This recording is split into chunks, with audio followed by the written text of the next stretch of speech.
Assalamualaikum warahmatullahi wabarakatuh. Gimana kabar anak-anak hari ini? Semuanya sehat ya?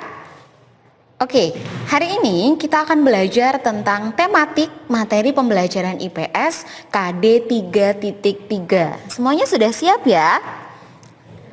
Materinya adalah tentang jenis pekerjaan dalam suatu kegiatan ekonomi. Nah, anak-anak, dapatkah kamu menerangkan bagaimana ikan-ikan di laut itu sampai ke tangan kita untuk dikonsumsi? Mula-mula, nelayan mencari ikan di laut dan pulang dengan membawa hasil tangkapan yang melimpah. Hasil tangkapan tersebut dijual nelayan ke pedagang ikan di tempat pelelangan ikan atau disingkat TPI. Dari tempat tersebut, ikan didistribusikan ke pasar-pasar untuk dijual ke penjual ikan dan konsumen. Masih ingat kan konsumen itu apa? Penjual ikan dan konsumen wajib menjaga kebersihan ikan dan cara mencucinya. Nah, dari keterangan di atas, kita dapat memperoleh gambaran tentang pentingnya kegiatan jual beli. Kegiatan jual beli terdiri atas barang dan jasa. Lalu, apa saja jenis kegiatan jual beli yang termasuk barang dan jasa itu? Yuk, simak uraian berikut ini. Yang pertama, pekerjaan yang menghasilkan barang. Pekerjaan yang menghasilkan barang adalah pekerjaan yang menghasilkan sesuatu barang yang bisa digunakan oleh orang lain. Contoh pekerjaan yang menghasilkan barang yaitu penjual makanan, petani, nelayan, peternak, dan lain-lain. Kalian bisa menyebutkan contoh yang lainnya kan? 2. Pekerjaan yang menghasilkan jasa. Jasa merupakan jenis usaha yang tidak menghasilkan barang, tetapi mendapatkan imbalan dari pelayanan yang diberikan kepada konsumen.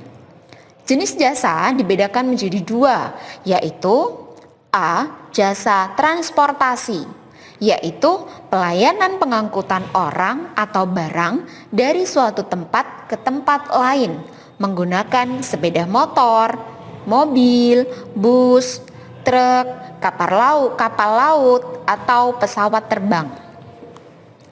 B.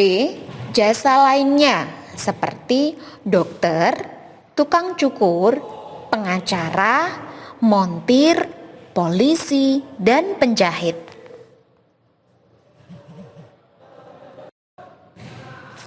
Nah, sekarang kita bahas lebih lengkap lagi tentang penjahit ya.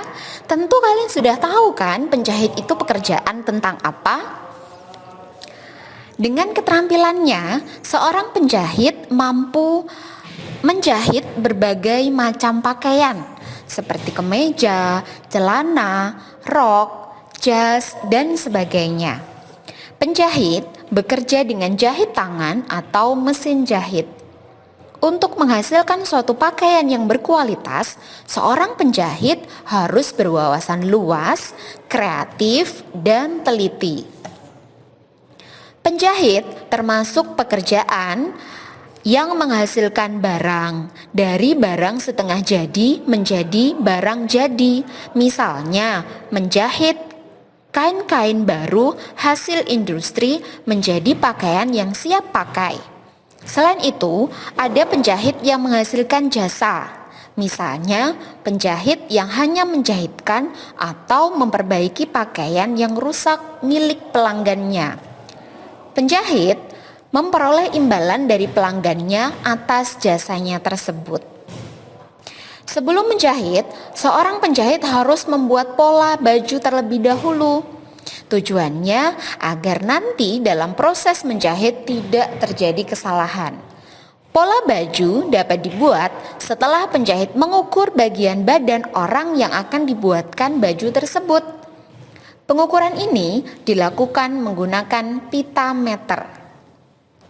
Menjahit baju sangat membutuhkan ketelitian, ketepatan, dan juga kreativitas. Ketelitian diperlukan agar hasil jahitan baju menjadi rapi. Ketepatan diperlukan agar baju yang dibuat sesuai dengan ukuran badan pemakai.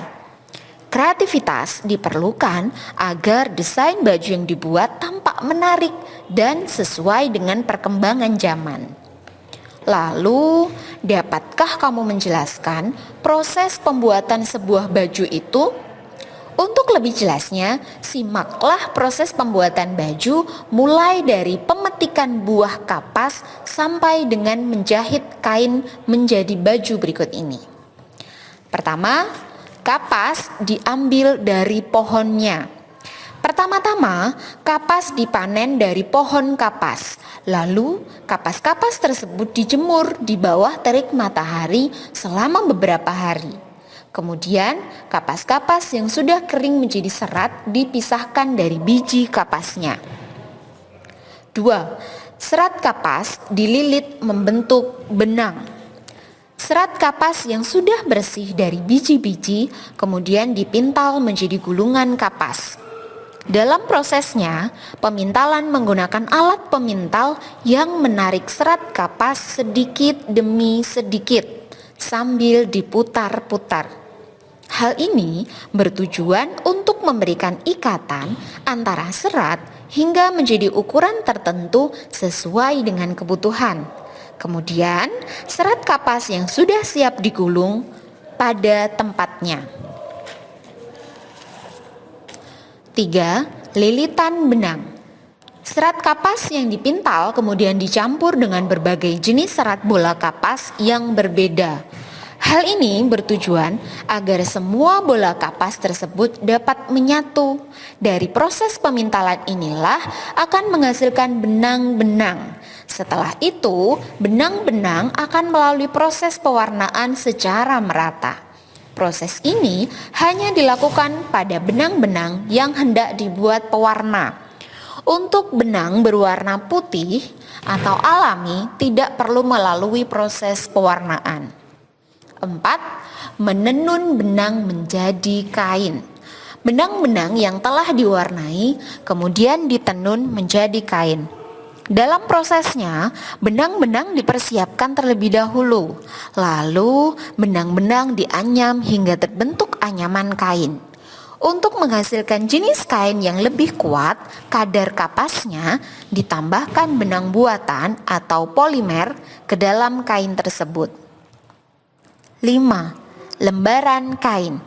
Benang-benang yang selesai ditenun inilah yang akan menghasilkan lembaran-lembaran kain. Lembaran-lembaran kain tersebut berwarna-warni sesuai dengan warna benang yang digunakan. Lembaran-lembaran kain tersebut yang menjadi bahan utama pembuatan baju. 6.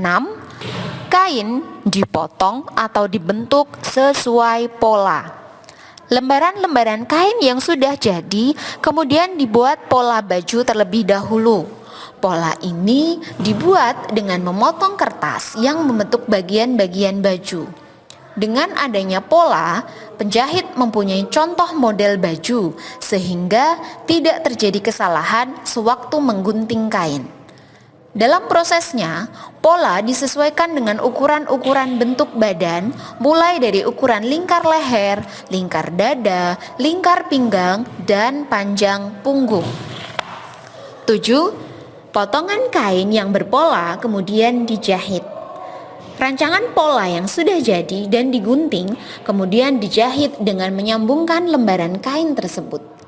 Menjahit dapat dilakukan baik dengan jahit tangan atau jarum maupun mesin jahit. Dalam prosesnya, seluruh bagian lembaran kain tersebut disambung satu persatu hingga menjadi sebuah baju yang utuh. Kemudian, baju ditambahkan sejumlah kelengkapan baju seperti kancing, saku, dan kelengkapan lainnya. Barulah setelah itu dilakukan pengobrasan pada tepi baju. Hal ini bertujuan agar tepi baju rapi dan benang tidak terlepas. 8. Baju jadi sesuai pesanan. Baju yang sudah jadi dikemas untuk kemudian dipasarkan di toko-toko baju. Baju yang berkualitas tentunya nyaman dipakai dan bersumber dari bahan-bahan yang berkualitas pula. Oleh karena itu, makin tinggi kualitas bahan yang digunakan, makin tinggi pula harga jual baju yang ditawarkan. Nah, cukup sekian materi pada hari ini. Semoga bermanfaat. Wassalamualaikum warahmatullahi wabarakatuh.